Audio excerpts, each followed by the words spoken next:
Hey YouTube, I thought I'd share a recent overnight moto-camping trip I did. This was actually my first time moto-camping and my first time solo camping as well. Thus it's also my first solo moto-camp. I gotta be honest here, I've definitely never been much of a camper, but I kind of caught the bug this year due to friends and family here in Kentucky being so into it. I'm definitely into motorcycling, and I love the idea of combining the two activities, especially using my Suzuki DRZ 400S dual sport. This particular trip was basically a test ride, meaning I kept it short and relatively local in order to test my luggage as well as the gear I was throwing into it. I found the campsite for this video on hipcamp.com, which is a great way to find campsites on private land. It promises to be a great way to avoid crowds if that's your thing. It's definitely my thing. Check out the description for more details on other aspects of the trip. Oh, and I guess I should add that this is also my first attempt at a longer form production of a somewhat complex endeavor. So I've split it into two parts so that I don't jump out a window from the stress of editing this stuff. Please stay tuned for part 2.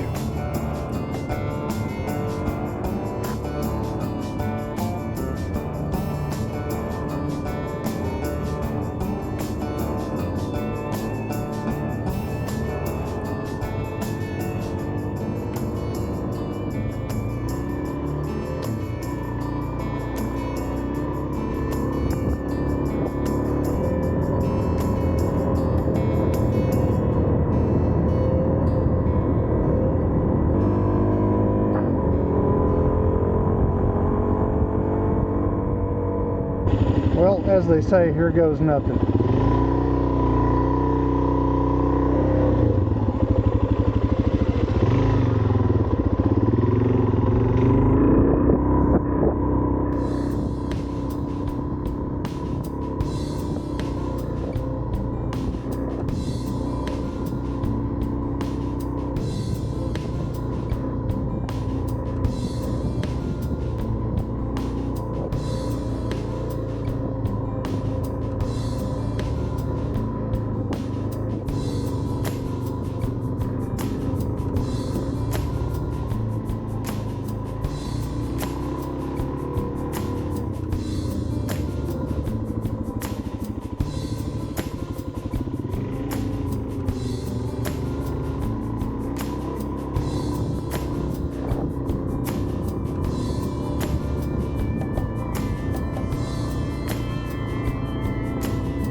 Well, that looks like an orange marker to me, so I think we are home.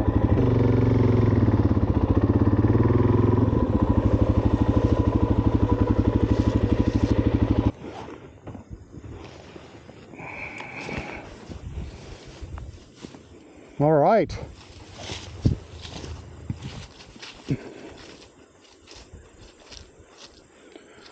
So there's some other campers down there.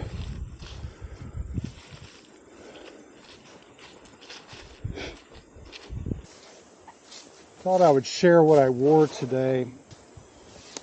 I wrecked my BMW on gravel about 6 weeks ago-ish, and I got a pretty badly separated shoulder out of that, and 3 broken ribs. So I made a new rule. The new rule is low traction surface, you're going to wear a chest protector.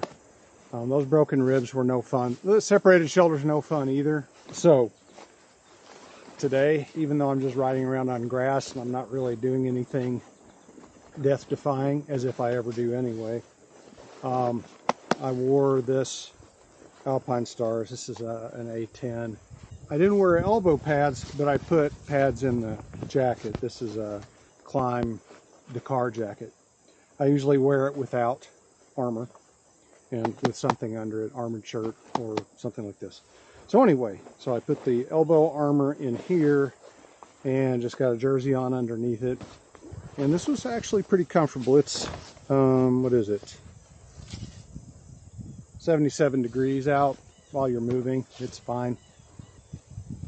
And I'm wearing Climb Marrakesh pants. These guys have a little DWR on them, and they kind of fit like jeans. And I'd probably be comfortable wandering around here for a while in these. So I just wore these. Seemed like the better choice than blue jeans, just in case it got a little rainy. And I'm wearing Forma Adventure Low or Adventure Mid, whatever they're called. So these are my light duty adventure boots. If I'm doing anything more dangerous or, you know, more daring, I wear Alpine Stars Tech 7s, but that seemed like too much today. I want to be able to walk around here. I brought some shoes to change into, but it's kind of nice just to hop off your bike and do stuff. Here's the loadout on the bike. This is a Giant Loop Great Basin that a friend and former colleague of mine just up and sent me when he found out I got this DRZ. I guess he hadn't been using it, and so he told a great story about how I could maybe ride down in Mexico through the valleys, mountains, etc. And when I break the frame, I can have Pedro in the village weld the frame back together while I sip great South American coffee. Did I say South American? Central American. Derp. Anyway, so I surprised myself. I thought I'd be able to get everything in, and I could not. I don't know if I overpacked. There is a good possibility of that.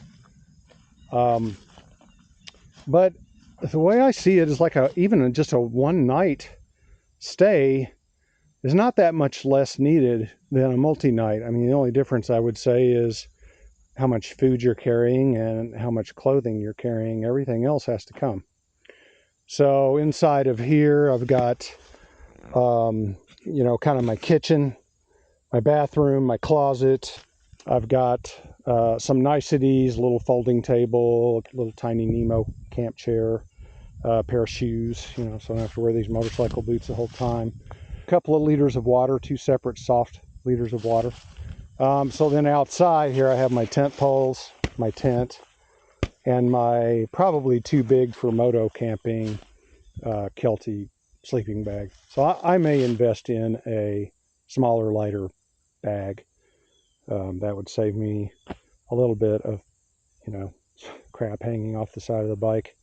I'm pretty happy with the tent overall. So speaking of all that, I got to stop making video and start getting stuff out and start setting up camp and start getting some wood.